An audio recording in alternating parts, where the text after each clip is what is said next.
So for many of us as millennials growing up in the diaspora, we didn't have or we don't have a strong connection to our culture. And what I mean by that is like the folklore, the the reasons why certain things are done, like certain traditions, and of course the language piece. Because as you mentioned correctly earlier, when you come here, even if you're speaking your native tongue, once you go into the school system, first of all, there's just so many like factors that try to push you away from learning or keeping that part of your language.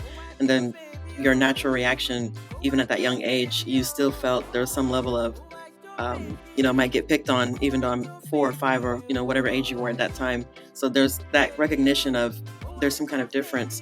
And I think that's what pushes us away from our culture, our cultures and our heritage until we kind of, I think most people once they get in college or graduate from college, that's when they kind of realize, hey, there's this other part of me that I need to appreciate. I think that's a common trend. And actually I'm happy that you brought that up, because with I'll say among Gen Z, I will say there's more of a disconnect, or at least maybe the ones that I've kind of seen when it comes to culture. But on the other hand, I am actually seeing a lot of them as early as high school. I guess a lot of them are like high school age or maybe early college, and like on TikTok and Instagram, they're the ones who are, a lot of them are the content creators for a lot of these like African centered kinds of things that are we all enjoy, and stuff like that. So I will say, social media obviously has a significant role in our lives.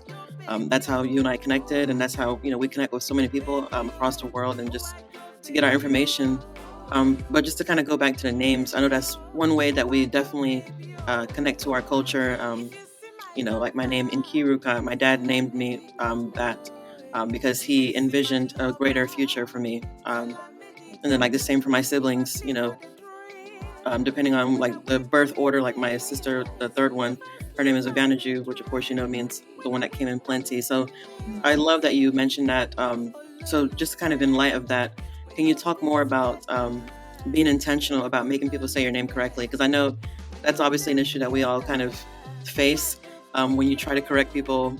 Again, kind of growing up, they don't want to acknowledge that your name is like, for them, it's like, okay, that's not important to me, but your name is a significant identity marker to your heritage, your people, your history, and it's you. It's calling me or calling someone else anything that's not their name is disrespectful. It's kind of diminishes who they are. There's this powerful quote that I read sometime in the past that like calling someone's name kind of ignites something within their spirit. Like it's powerful, like calling someone by their name. And I think you mentioned it earlier, like when people say your name and then like when they say it correctly, especially with our kinds of names, it almost kind of triggers something in your head like, oh wow, you said my name correctly. Like it's almost surprising. And then, because then you're able to connect in a different way, especially when they're from your, your ethnic group or from your country or whatever. So, if you can just talk more about being intentional about people saying your name, your full name correctly, and at what point did this happen for you? Like making sure people say your name correctly, and you can talk about childhood and things like that. Yeah, great topics. I'm glad you asked. Wow, you gave me a lot. So if I forget anything, please remind me. But calling someone's name is very important. There was this one, I saw this YouTube video. They were talking about how when you call in Igbo culture, when you're calling that person's name, you're not just calling them, you're calling the spirit of God in their life. And every time you call them, you're blessing them. Every time you call them, every time you say Nkiruka, you're speaking blessing into your life. Just once they call your name. So it's like a very kind of like built-in efficient way for us to progress, no matter who we are, no matter where we are, if you're connected with your culture. And I'm also helping that I can bring blessing into the lives of anyone who I give a name, so whatever they tell me, I'm speaking that into their lives over and over again, saying, your future is better over and over again. The future is best, and your future is going to be amazing. Just think about that concept. Whenever they're not saying your name, they're blessing you every time they say your name, But I mean, there's names like that in English, like hope, grace, and faith, that are actually just words and stuff Mhm. like that. So there's probably the name for that concept, etymology. I could be wrong. Probably I might be saying that wrong, but yeah. So that's important. Quick anecdote. So I had a family member who in the UK who married outside of the Igbo culture. I think someone was they were Caucasian, and they had kids, and I think they had like 3 kids, and the first child got an Igbo middle name. I don't think it was official, like on their birth certificate or anything. It's just something they called them. And the other 2 said, hey, I want an Igbo name too. You know what I'm saying? Like they felt left out because certain family members would call them by their name. They wanted to feel special too. But I think it's interesting that kids at that age kind of understand what it means to have like almost kind of like another part of yourself, another identity, something that connects you with someone else, and like, the power in that. So I always thought that was very interesting. But yeah, so it's whenever you're calling your names, someone's calling your name, you're calling blessing into your life. And so when it comes to, I think you said something about, so there was a video on like Instagram a while back, and so you're talking about having people say my name and things like that.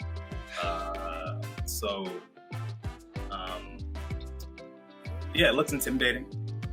When you break it down, it's really not that hard. It's not. I mean, there's certain names where I could see someone would be like, "Oh, this is intimidating." Like, if you can't,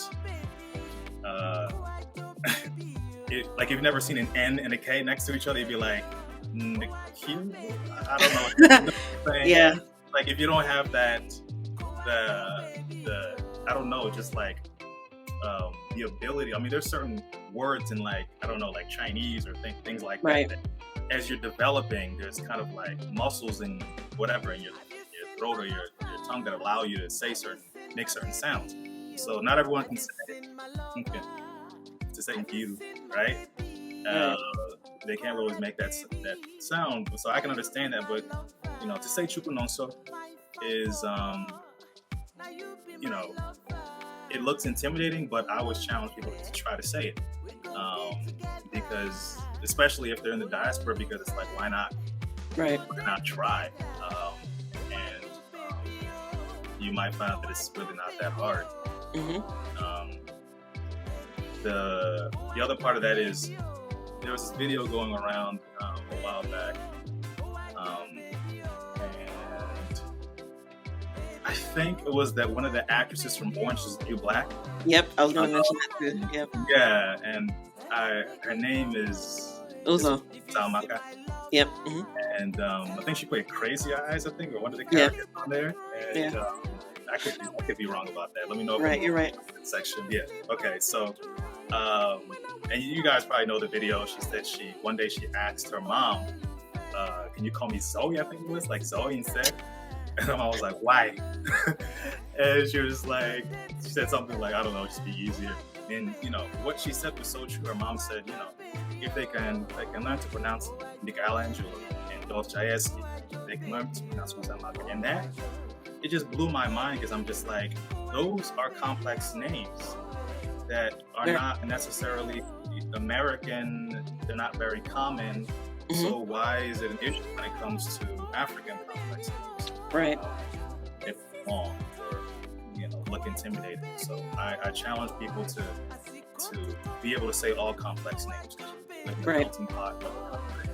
And so nothing against any type of complex name or any culture. Just treat everyone fairly.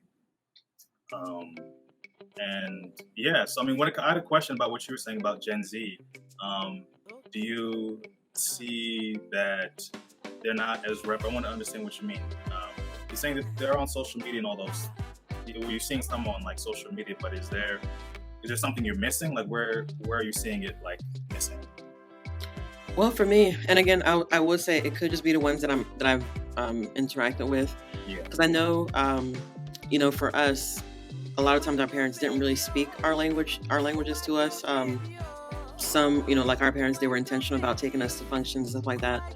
But I think with the parents of, Gen Z kids, young people, I don't really see that same level of, or at least maybe again, obviously I'm not a Gen Z, so I don't really know their lived experiences.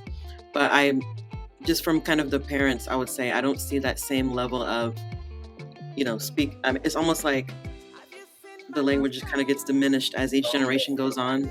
Yeah, and I know for many Igbo scholars and Igbo enthusiasts, a lot of them are really concerned. So I am happy that obviously there's so many more resources now online and books and everything where people can kind of learn the language. Um, so yeah, but I'm I am happy to see them at least engaging at least like on social media, like with like funny skits. Of course, it's more of making jokes of African parents, but yeah, within those jokes, there's still some level of, Yeah. you understand the culture enough to make those kind of remarks. I think that's great. Humor is great. It's Right. it's to, like trick people into learning something or whatever. Mhm. Edutainment. Right. But it's yeah, that's good. Yeah, I mean the future is where we, as a society, we have to focus. But yeah, I mean maybe it is social media. I've seen that. Mhm. But yeah, maybe the viewers, maybe your audience can put in the comment section below what's the best way to connect with the future. Is it Right. Just TikTok and Snapchat and things like that? What's been your experiences, right? yeah. You guys can let us know what's a good way to reach those platforms like Gen Z and stuff. I think, like you said, since you're bringing this part up, I think, yeah, that might be important to engage them. But like the language part, I know that there is a I think it was in Oxford University. They started like the first Igbo class. I'm not sure if you heard about that. Yeah, I've seen that. Yeah, so I think that was great. That was amazing. And yeah, I mean, kind of like me. I mean, watching Nollywood movies. Oh yeah. Those on there help. The comedy ones. Oh yeah. Listening to music, like you said, listening to flavor. I would encourage everyone to do that because that's an easy way to learn. If you're not the type of person who wants to take a class necessarily, Right. Learn that way, and that way you're not kind of like learning, but it's contextual. You're learning colloquialisms and stuff. You're seeing what's going on, and you're able to relate it to your own life, and it becomes a little bit easier. Right.